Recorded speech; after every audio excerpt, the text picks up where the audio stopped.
saya Ina Salwa dengan NIM 24010473. Kali ini saya akan membahas tentang aliran kritis dan menjawab beberapa fokus pertanyaan.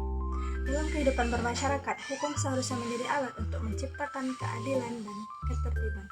Hukum dibuat agar semua orang diperlakukan sama tanpa membedakan status sosial, jabatan maupun kekayaan. Namun, dalam kenyataannya sering muncul anggapan bahwa hukum tidak selalu berjalan secara adil. Ada pihak yang lebih mudah mendapatkan perlindungan karena memiliki kekuasaan, uang, dan pengaruh tertentu. Hal ini lah yang menjadi perhatian dalam aliran kritis. Selanjutnya, pengertian aliran kritis. Aliran kritis adalah salah satu pandangan dalam kriminologi yang menilai bahwa hukum tidak selalu netral.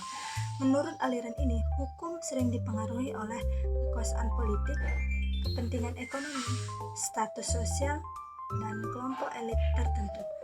Aliran kritis melihat bahwa hukum terkadang digunakan sebagai alat untuk mempertahankan kekuasaan, bukan sepenuhnya untuk menegakkan keadilan. Tokoh-tokoh aliran kritis berpendapat bahwa kelompok yang memiliki kekuasaan lebih besar biasanya lebih mudah dipengaruhi aturan maupun proses penegakan hukum. Selanjutnya, hubungan hukum dan kekuasaan. Hukum dan kekuasaan memiliki hubungan yang sangat erat. Kekuasaan dapat dipengaruhi oleh perbuatan undang-undang, pelaksanaan hukum, penegakan hukum, dan putusan pengadilan. Memiliki jabatan, kekayaan, relasi politik, pengaruh sosial biasanya memiliki akses lebih besar terhadap hukum dibanding orang biasa atau masyarakat biasa. Misalnya, orang kaya mau menyewa pengacara terkenal nih. Pejabat memiliki kekuasaan, kelompok elit lebih mudah mendapatkan perlindungan hukum. Sementara tadi, masyarakat kecil sering tidak memahami hukum, kesulitan biaya pengacara, tidak memiliki akses kekuasaan. Akibatnya muncul ketimpangan dalam proses penegakan hukum tersebut. Lalu selanjutnya, apakah hukum benar-benar netral? Secara teori, hukum bersifat netral dan berlaku sama bagi semua orang. Prinsip ini dikenal dengan equality before the law atau persamaan di depan hukum. Namun dalam praktiknya masih banyak masyarakat yang menilai bahwa hukum belum sepenuhnya netral.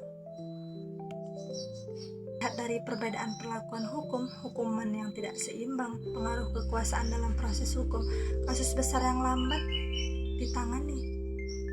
Menurut aliran kritis ini, hukum seringkali dipengaruhi oleh kepentingan kelompok yang memiliki kekuasaan ekonomi dan politik. Karena itu, hukum dianggap belum benar-benar bebas dari kepentingan tertentu. Ketimpangan hukum di Indonesia. Ketimpangan hukum adalah kondisi ketika hukum tidak diterapkan secara adil kepada semua masyarakat. Fenomena ini sering ditemukan di Indonesia. Nah, mengapa demikian? Karena hukum itu tajam ke bawah, tumpul ke atas. Istilah ini yang menggambarkan bahwa hukum sering cepat menghukum rakyat kecil, lemah terhadap pejabat atau orang berpengaruh. Contohnya, kasus pencurian kecil cepat diproses, sedangkan korupsi yang besar terkadang berjalan lama. Pelaku korupsi tertentu mendapatkan fasilitas khusus. Hal ini membuat masyarakat merasa bahwa hukum lebih berpihak kepada orang yang memiliki kekuasaan. Dampak ketimpangan